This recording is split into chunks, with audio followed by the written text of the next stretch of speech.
तो biological evidences में discuss करेंगे हम लोग एविडेंस फ्रॉम एम्ब्रियोलॉजी। तो आखिर में हम लोग एम्ब्रियोलॉजी से क्या एविडेंस मिला इसको डिस्कस करेंगे, ठीक है। तो सबसे पहले बात करेंगे हम लोग इसमें बायोजेनेटिक लॉ के बारे में। तो आखिर में ये बायोजेनेटिक लॉ को किसने दिया था? नर्स्ट हैकेल ने, जो कि बायोजेनेटिक लॉ को दिया था। तो आखिर में ये बायोजेनेटिक लॉ क्या होता है? बायोजेनेटिक लॉ क्या होता है? ऑन्टोजोनी रिकैप्सुलेट्स फाइलोजेनी। ऑन्टोजेनी किसको रिकैप्सुलेट करता है? फाइलोजेनिक। ऑन्टोजेनी का मतलब एम्ब्रियोनिक डेवलपमेंट, एम्ब्रियोनिक स्टेज, बात समझे।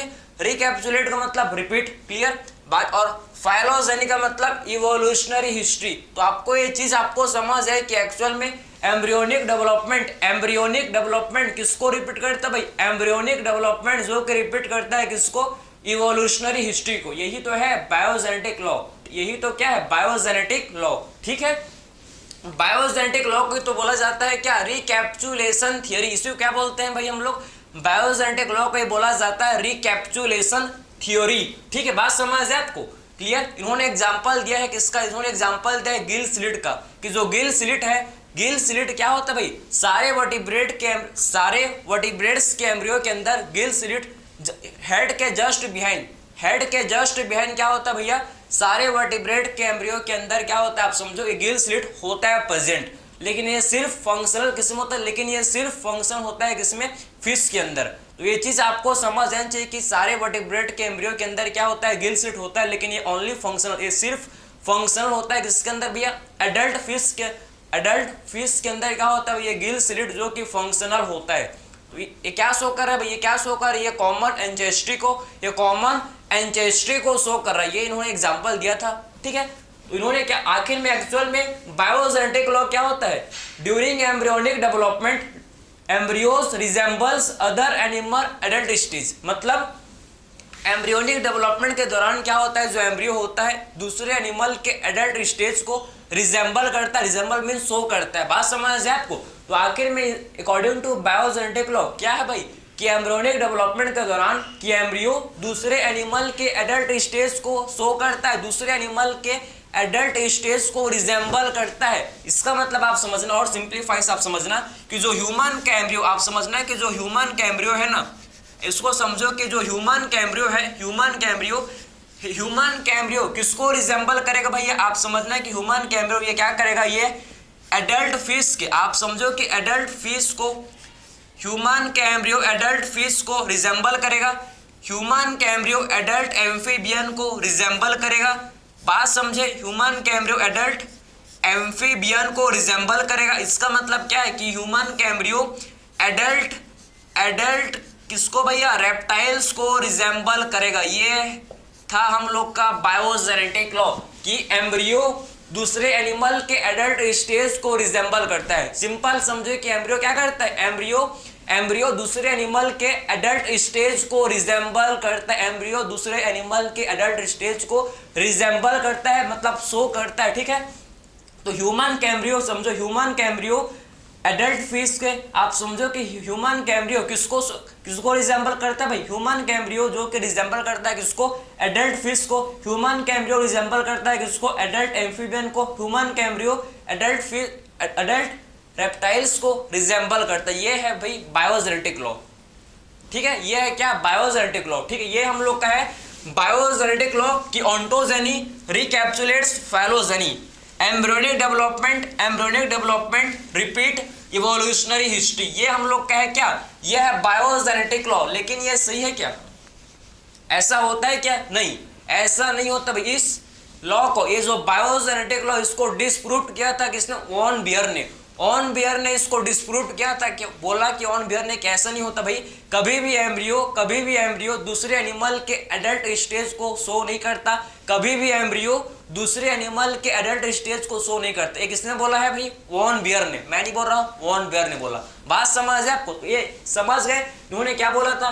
बायोजेनेटिक लॉ क्या है आपको समझ है। अब बात करेंगे वॉन बियर के बारे में। ये तो आपने बायोजेनेटिक लॉ समझ लिया, ठीक है। तो ये आपने बायोजेनेटिक लॉ समझ लिया।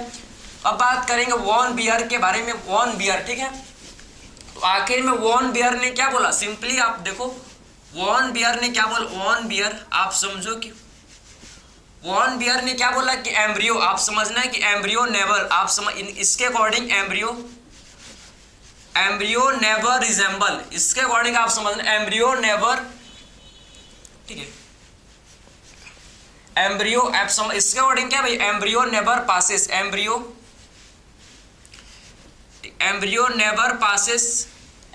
नेवर पासेस टू एडल्ट, ठीक है, embryo never passes through adult stage of, embryo never passes through adult stage of other animal, ठीक है, एम्ब्रियो कभी भी दूसरे एनिमल के एडल्ट स्टेज को पास नहीं करता, embryo never passes through adult stage of other animal, other animal.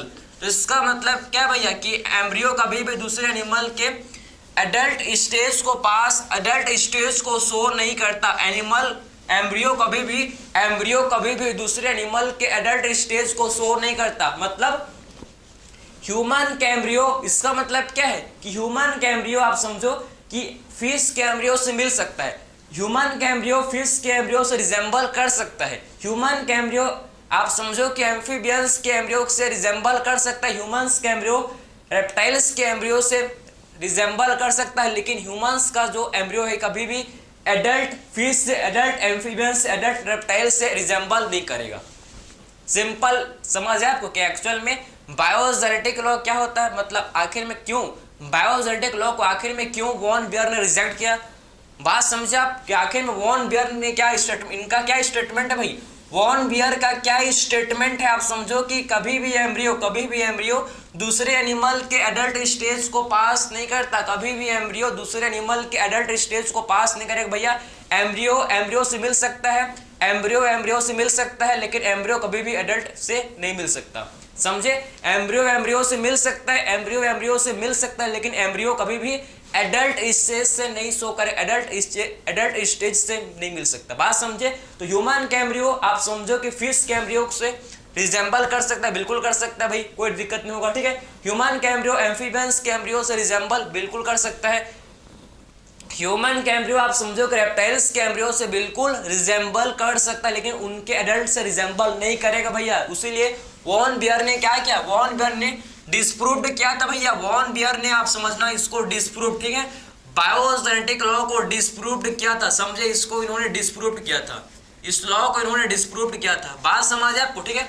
तो आपको डिसअप्रूव्ड किया था, इस लॉ को क्या किया था भैया, वॉन बियर ने बायोजेनेटिक लॉ को डिसप्रूव्ड किया था। सब बात समझ, वॉन बियर ने क्या किया था, बायोजेनेटिक लॉ को वॉन बियर ने डिसअप्रूव्ड कर दिया था, बायोजेनेटिक लॉ को। तो ये हम लोग का है क्या, एविडेंस फ्रॉम एम्ब्रियोलॉजी। तो आपको क्या समझ है इसमें आपने क्या समझा कि आप समझो कि क्या शो कर रहा है, कि इसका मतलब है कि हम लोग ह्यूमंस आप समझो कि कहाँ किससे इवॉल्व हुए भैया, हम लोग ह्यूमंस, हम लोग का कॉमन एंसेस्टर कौन है, फिश से इवॉल्व हुए, एम्फीबियंस इवॉल्व हुए, रेप्टाइल्स से फिर हम लोग के बर्ड्स एंड मैमल्स का फॉर्मेशन हुआ। तो कॉमन एंसेस्ट्री को शो कर रहा है भैया, एम्ब्रियोलॉजी क्या शो कर रही है, हम लोग के कॉमन एंसेस्ट्री को शो कर रहा है कि आखिर में हम लोग का इवोल्यूशन कैसे हुआ, ठीक है। बात समझे आप, क्योंकि हम लोग के एम्ब्रियो किसके एम्ब्रियो से मिल रहे हैं भैया, कहीं ना कहीं फिश के एम्ब्रियो से मिल रहा है, हम लोग के एम्ब्रियो एम्फीबियंस रेप्टाइल्स के एम्ब्रियो से